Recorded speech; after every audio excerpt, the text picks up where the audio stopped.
Comilla medical college হাসপাতালে endocrinology বিভাগের উদ্যোগে বিশ্ব ডায়াবেটিস দিবস পালিত হয়েছে।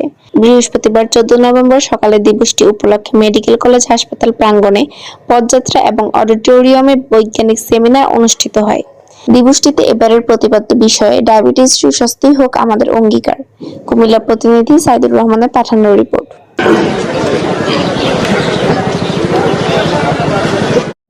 সেমিনারের প্রধান অতিথি ছিলেন কুমিল্লা মেডিকেল কলেজ হাসপাতালের অধ্যক্ষ অধ্যাপক ডক্টর মির্জা মোহাম্মদ তাইয়েবুল ইসলাম।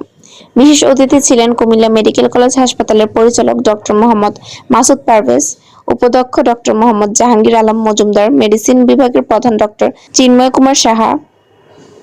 সভাপতিত্ব করেন ডায়াবেটিস ও হরমোন বিভাগের বিভাগীয় প্রধান ডক্টর শাহরিয়ার আহমেদ মিলন।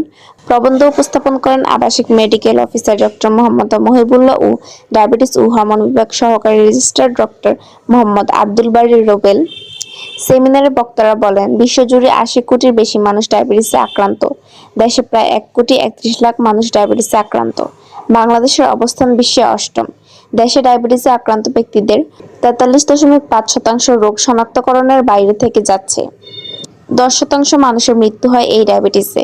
নীরব ঘাতক এই আজীবনের অসুখ প্রতিরোধযোগ্য। সুস্থ থাকতে নিয়ন্ত্রিত ও স্বাস্থ্যকর জীবনযাপনের পরামর্শ দেন বক্তারা।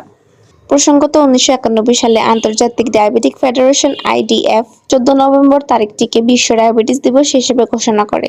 2007 সাল থেকে পৃথিবী জুড়ে দিবসটি পালন হয়ে আসছে। বাংলাদেশের ডায়াবেটিক সমিতির অনুরোধে বাংলাদেশ সরকার 14 নভেম্বর বিশ্ব ডায়াবেটিস দিবস পালনের জন্য জাতিসংঘে প্রস্তাব করে।